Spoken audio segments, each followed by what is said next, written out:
Hemos estudiado previamente que hay un conflicto mayor y detrás de todos los conflictos que pueden ver nuestros ojos.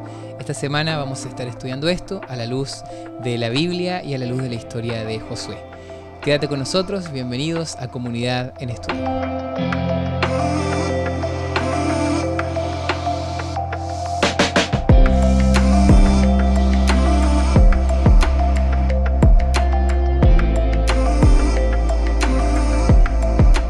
Cristian, ¿cómo estás? ¿Cómo has estado? ¿Cómo está la semana? ¿Todo bien? Muy bien, Dani, ¿cómo estás? Una alegría siempre estar juntos aquí en este repaso, como decimos, de algunos tópicos, ¿no? La verdad que siempre lo hemos manifestado, esto no reemplaza al estudio personal que invitamos a cada uno de los oyentes que nos acompañan, especialmente los miembros aquí de nuestra Iglesia Central del Valle, aquí en McAllen, Texas, no reemplaza el estudio personal, claro, ¿no? Sino que por eso ni siquiera a veces tocamos absolutamente todos los puntos, todos los días que como aparece en la lección, sino algunos tópicos y algunas ideas, incluso hasta ideas extras también que podemos sumar a las lecciones de cada semana, ¿no? Así es. Sí, animarlos para que ustedes estudien. No hay comparación con estudiar directamente de la Biblia, leer la palabra, meditar, cuestionar, hacerte ahí las preguntas que tengas, porque yo creo que Dios tiene cosas que hay destacados en cada uno que como que resuenan en nosotros, ¿no? Puede ser que a ti te llamó la atención algo esta semana, a mí otra cosa, y a ustedes también, así que el propósito de este podcast es solamente alimentar eso, ¿no? El diálogo, que seamos una comunidad en estudio, una comunidad que estudia, ¿no? Sí. Así que saludos también a todos los que nos escuchan. Ahí disculpen, la semana pasada no pudimos entregarles ahí el capítulo, así que más incentivamos el estudio personal. Ahí tuvimos algunas situaciones, pero bueno, aquí estamos de vuelta y el tema de hoy se viene buenísimo, ¿no? Sí. Así que quisiera leer el texto principal que está en Josué 10:14. Sí. Dice, sí, tú quieres. Perdón. Léelo tú. Está bien. No ha habido día igual ni antes ni después en que el Señor escuchara la voz de un hombre, porque el Señor luchó por Israel. Esto está en Josué capítulo 10, versículo 14. Uh-huh. Pareciera como una poesía linda que a veces la usamos en canciones, a veces la usamos en meditar esto de Dios luchando nuestras batallas, ¿no?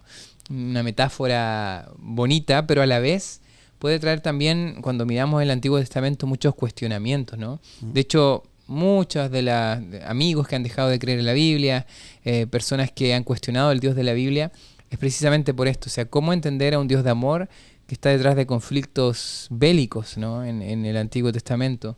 Cómo entender que el pueblo de Dios lleva a cabo tales acciones, ¿no? Y aquí se hace la pregunta también cómo conciliar la imagen de un Dios guerrero con la imagen de un Dios todo amor. Y hoy en esta semana vimos algunos aspectos de eso que me parecieron bastante interesantes, ¿no? Sí, esa es una de las grandes preguntas que muchos nos hacemos, ¿no? A lo largo de los tiempos. ¿Por qué Dios pareciera ser un Dios diferente al del Antiguo Testamento que el del Nuevo Testamento, ¿no?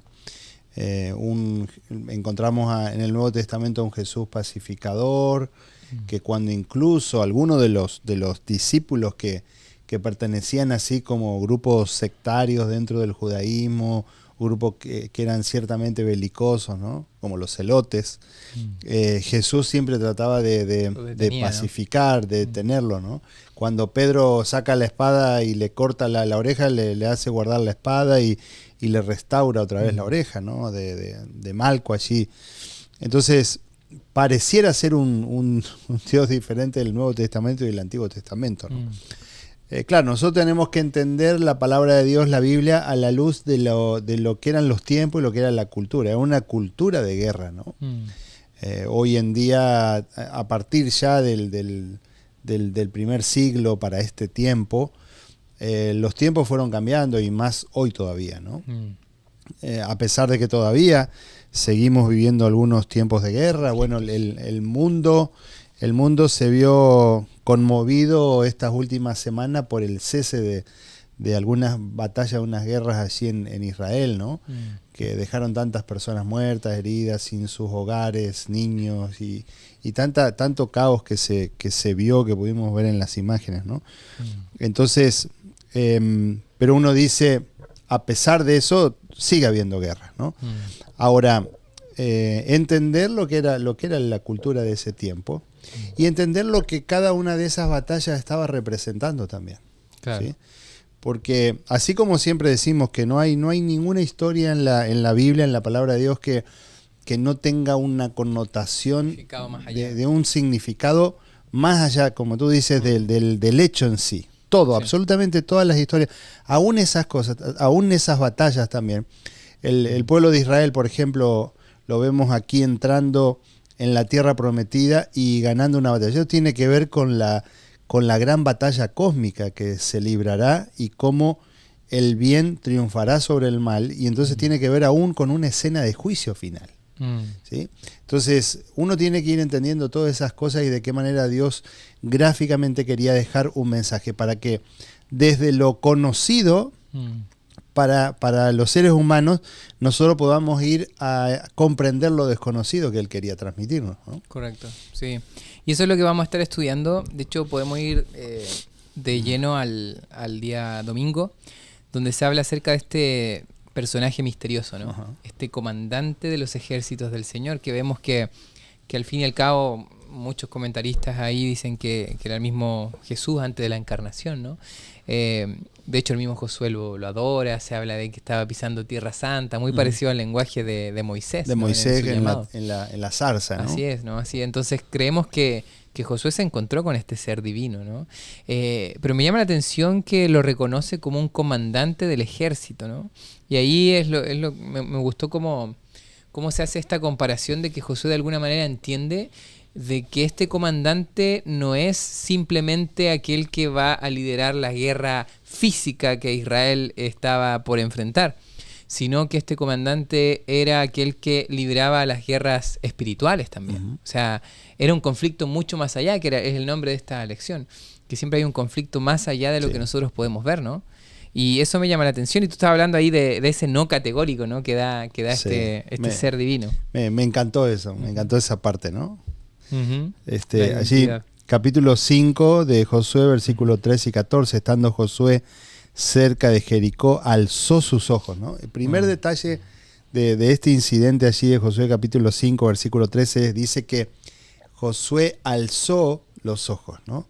Muchas veces nosotros no nos permitimos ver al Señor Jesús, en el sentido figurado, estoy hablando nosotros, aunque Él lo ve, aunque Él ve a la persona de Jesús un ser alto, ¿no? Por eso dice también que Él alza los ojos, ¿no? Muchas veces nosotros no nos permitimos ver las obras de Jesús, las obras del Señor a nuestro lado, porque no nos permitimos mirar hacia arriba, ¿no? Figuradamente hablando también. Y solamente miramos aquí a nuestro alrededor y solo nuestra cercanía, ¿no? Y es como que tuviéramos, así como cuando andamos con un sombrero puesto para cuidarnos del sol, que tenemos una visión limitada y cercana nada más. El Señor nos dice, erguíos vuestra cabeza y miren hacia arriba, ¿no? Alzó los ojos y vio un varón que estaba delante de él, el cual tenía una espada desenvainada en su mano. Y Josué, yendo hacia él, le dijo, ¿eres de los nuestros o de nuestros enemigos?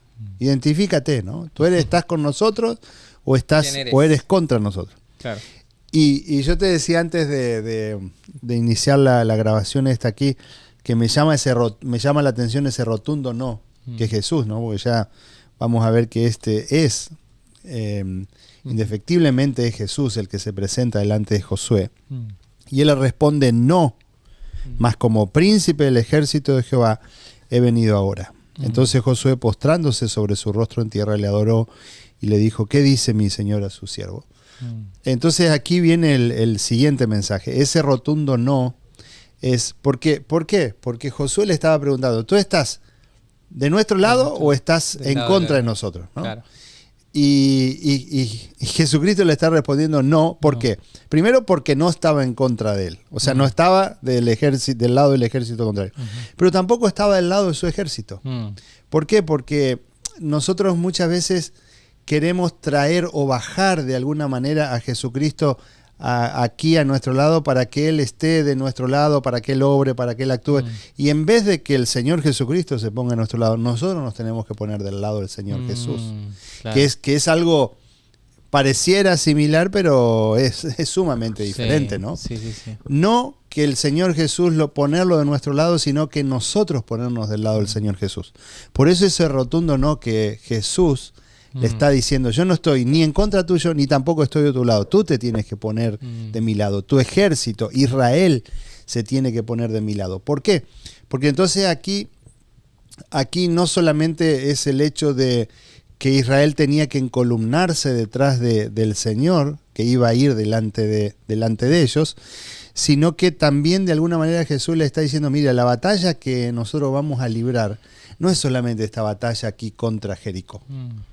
No es solamente una batalla aquí local, terrenal, digamos, local, sino que es una batalla mucho más amplia todavía y tiene que ver con la batalla cósmica, la batalla contra el mal, la batalla contra el pecado. Por eso el título, ¿no? El conflicto detrás del gran conflicto, detrás de ese conflicto cósmico. Correcto. Que nosotros sabemos que existe. Y entonces cuando nosotros lo pensamos, lo vemos desde esta perspectiva, nos damos cuenta que el Señor no estaba en que Israel le ganara a un pueblo, a los amalecitas, a los amorreos, a los jebuseos, ¿no?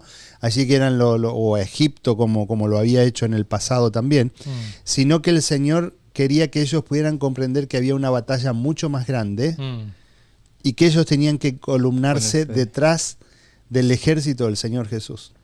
Eso es lo que Jesús quiere transmitir. Y Josué lo entiende de esa manera. No hay aquí un mal entendimiento, una mala comprensión de parte de Josué. Por eso, Josué, ¿qué hace? Se postra en tierra y le adora. De paso, si este hubiese sido un ángel, claro, le hubiese pasado lo mismo que le pasó a Juan. Cuando Juan en el libro de Apocalipsis se postra delante del ángel y le dice, no, mira, no lo hagas. Yo soy un consiervo tuyo, no me adores a mí, adora solamente al Señor. Y aquí aparece ese otro gran conflicto eterno, digamos, bueno, no eterno, sino histórico, que tiene que ver con la adoración, que se inicia con Lucifer queriendo ganarse la adoración del resto de sus ángeles. Y aquí aparece esta adoración también, ¿no? Y entonces, ¿qué hace Josué? Josué adora a Jesucristo. Aquí el que se presenta es Miguel, ¿no? Miguel, como aparece en el Apocalipsis, no aparece nombrado de esa manera, que es Jesucristo Jesucristo en la forma de capitán del ejército celestial, claro, ¿no? Claro. Esa es la figura de Miguel, príncipe del ejército de Jehová, ¿no? Sabes que me llamó mucho la atención el punto que tocaste, ¿no? Porque yo creo que este ser, que Jesús, ¿no? Lo puso en su lugar a Josué, ¿no? Como tú dijiste, o sea, a veces nosotros, y Josué mismo podría pensar, Dios viene a ayudarnos a cumplir esta batalla, ¿no? Pero es todo al revés, ¿no? El plan y la batalla es de Dios, por lo tanto nosotros nos ponemos al servicio de Dios. No es que Dios se pone al servicio nuestro. Sí, Él se hizo siervo y todo, pero nosotros lo utilizamos para cumplir nuestras cosas tan locales, pero en realidad cuando cambiamos el parámetro y en verdad nos hacemos nosotros los siervos de Dios para cumplir y que entendemos que la batalla es de Él, le damos también la gloria en las victorias, porque claro, sabemos que simplemente somos parte de lo que Él está haciendo y no que Él es parte de nuestros planes pequeñitos, ¿no? Entonces creo yo que eso está muy bueno. O sea, al final Dios le está diciendo aquí, Josué, no estoy ni de ustedes ni de sus enemigos, es algo mucho más allá. Encolúmnense detrás de mí, ¿no? Y esto, mira, siempre nos pasa y nos suele pasar en nuestras oraciones, ¿no? Cuando nosotros emprendemos algo, ya sea en la iglesia o a nivel personal también, ¿no?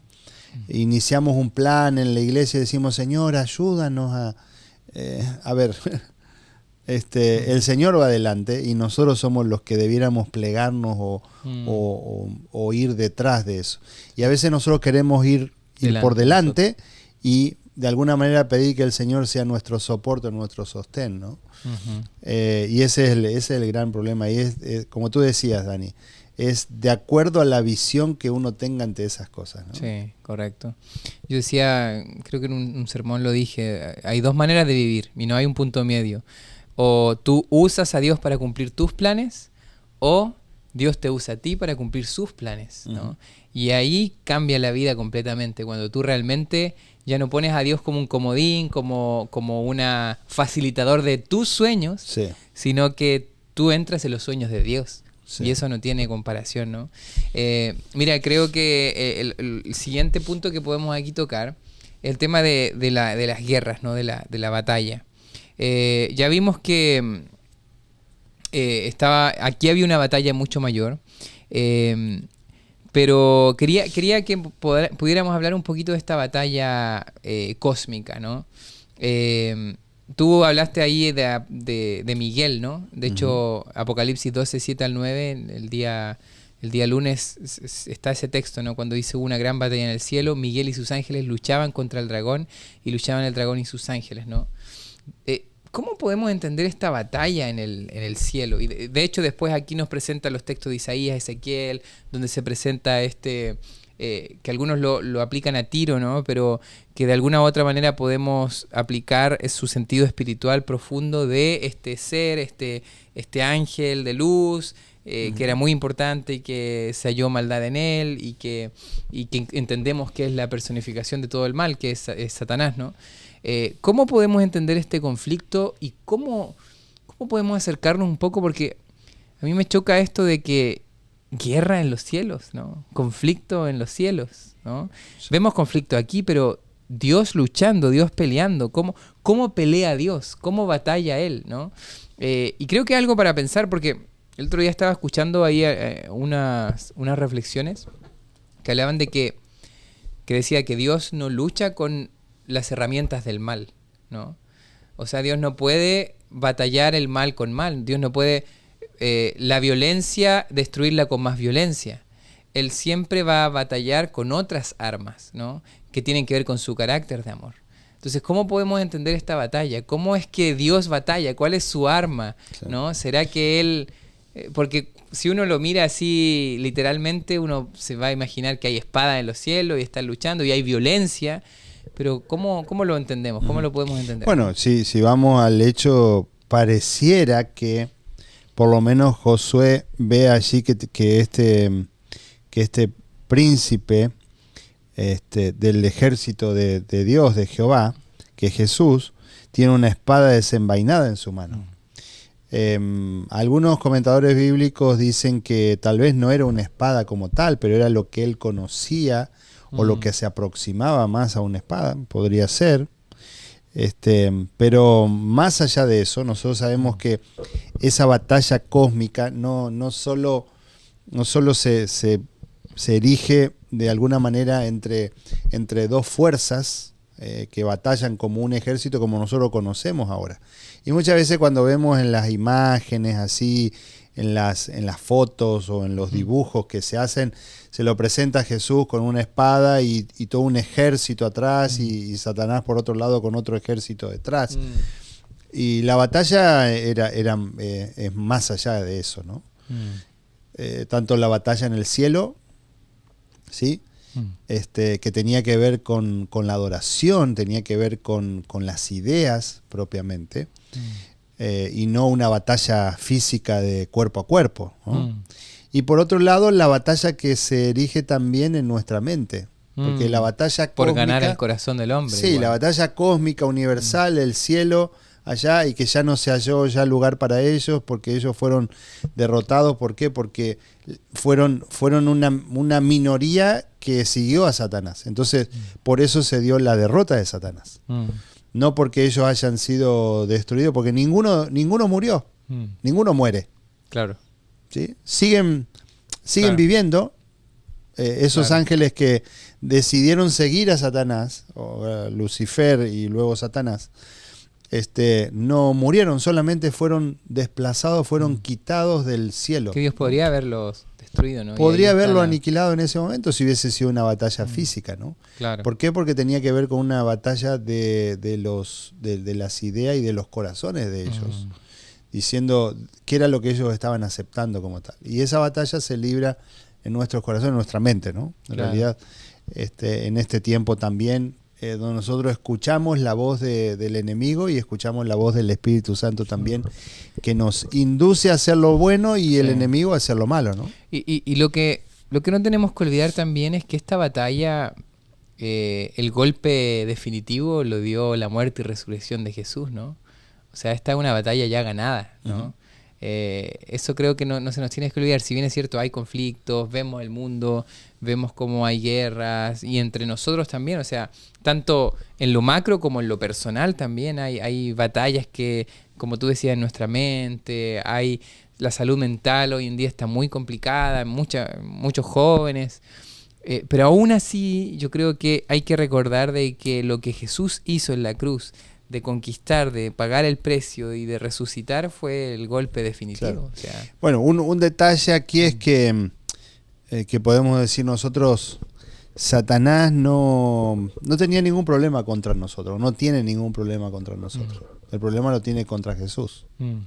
El problema de su disputa desde siempre, o desde que se inicia el pecado, allí en el cielo, la disputa fue entre él y Jesús. Ajá. Y como él sabe que ha perdido la batalla contra Jesús, entonces ahora trae su batalla al terreno de la tierra, donde él sabe que nosotros somos profundamente amados por el Señor, por el Padre, por Jesucristo, y entonces comienza su batalla contra la raza humana, ¿no? Con Adán y Eva en el comienzo, y entonces por ende con todos nosotros también. Porque es como a veces decimos, bueno, hay una persona que de pronto tiene algún enojo contra nosotros, pero se la agarra con nuestros hijos, ¿no?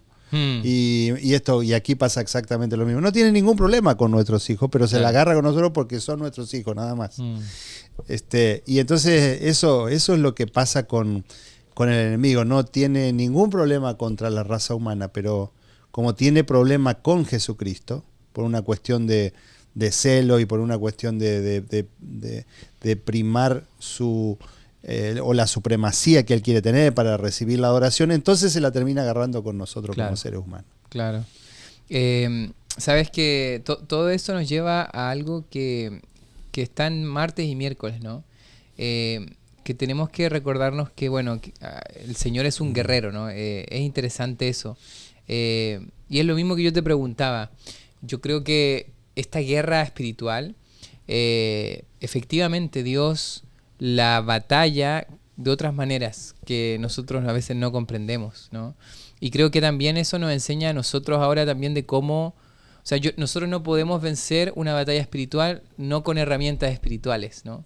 A veces nosotros tenemos problemas, dificultades, y pensamos que la solución es algo más físico, es algo, distraerme, unas vacaciones, no sé, ir más al gimnasio, que todas esas cosas son buenas, pero cuando el problema viene de más adentro, el Señor lo dijo, ¿no? en su palabra, nuestra lucha no es contra carne ni sangre, sino contra potestades, y para poder luchar a ese nivel espiritual debemos luchar con armas espirituales, ¿no? Y creo yo que eso es algo que nos demuestra también después algo que me marcó muchísimo del día miércoles, de que el plan de Dios original nunca fue de que Israel batallara, nunca fue que Israel fuera a la guerra y destruyera y matara por sus propias manos. De hecho, Dios fue claro al principio: yo pelearé por ustedes estén tranquilos. Pero la impaciencia, la desconfianza hicieron que al final Israel entrara en un terreno que no era el ideal, ¿no? Entonces yo creo que eso me pareció interesante. Quería preguntarte qué opinas de esa parte, ¿no? Sobre el plan de Dios, que al final nunca fue la violencia, ¿no? Mira, voy a ir a un terreno que no tiene... tú vas a decir, pero no tiene mucho que ver con esto, pero al final te vas a dar cuenta que sí. Okay. Así que no me apedré antes de tiempo. Está bien. Una vez en un trabajo, digamos, pastoral con una pareja que estaba teniendo situaciones matrimoniales, ellos, bueno, después de varias sesiones que tuvimos así de consejería, ellos decidieron que se necesitaban dar tiempo juntos para sí. Que si uno lo piensa de esa manera es bueno, ¿no? Y eso es lo que de alguna manera... Entonces estaban teniendo una situación, como tú decías, una situación de problemas espirituales. Entonces, ¿cuál sería la solución? Solucionarlo con herramientas espirituales, ¿no? Claro. Porque estaban teniendo conflicto entre sí y lo ideal sería solucionarlo con herramientas espirituales. Entonces ellos decidieron, bueno, vamos a empezar a tomarnos más tiempo juntos, entonces vamos a salir más, y entonces empezaron a salir más, dejaban los niños con los padres, con los suegros, y salían a los lugares bailables, y se iban a bailar, y se iban a tomar, y decían, porque tenemos que pasar tiempo juntos. Claro. Fíjate como una cosa que de pronto pareciera buena, que es pasar tiempo juntos, claro, como una solución. Ellos comenzaron a buscar soluciones no con herramientas espirituales ante la batalla que el enemigo estaba teniendo con ellos, que eran los conflictos matrimoniales. Y entonces, ¿qué terminó por pasar?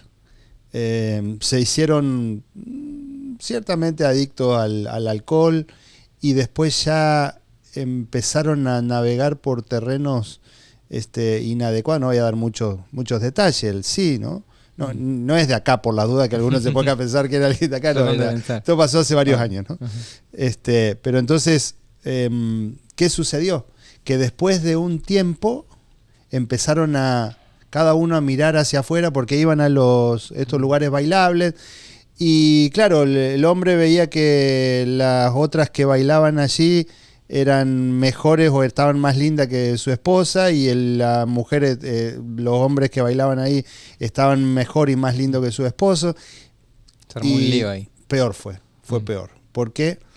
Porque las batallas espirituales, como tú decías, Dani, recién, nosotros necesitamos pelearlas con herramientas espirituales que el Señor nos brinda, ¿no? Correcto. Entonces, estas batallas el pueblo de Israel podría haberlas ganado con herramientas espirituales, con la obediencia. Eso es lo que Dios quería. Sí. Y muchas de esas batallas, cuando el pueblo estaba entregado en sus manos, Dios se las hacía ganar sin hacer nada.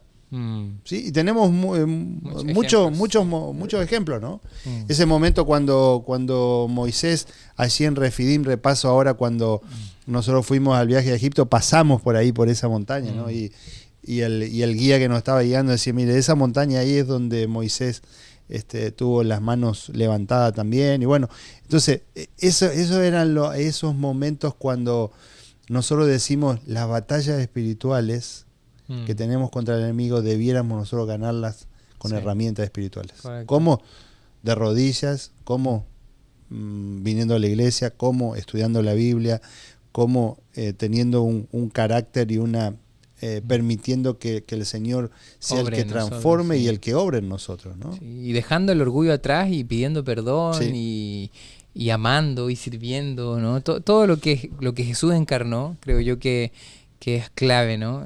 Tuvo buena la historia, creo yo que... no me apedreas. No, le venía.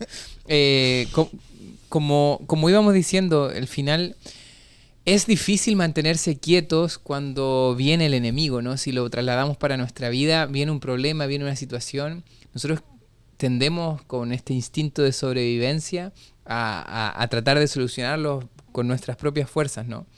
Pero muchas veces el mandato, yo creo que aquí la mejor herramienta que Israel tenía para la batalla era la obediencia. O sea, si ellos pudieran lograr obedecer a Dios, decir, bueno, hoy quiero que ustedes estén quietos, yo voy a luchar por ustedes, pero como seres humanos no podemos estar quietos, nos cuesta.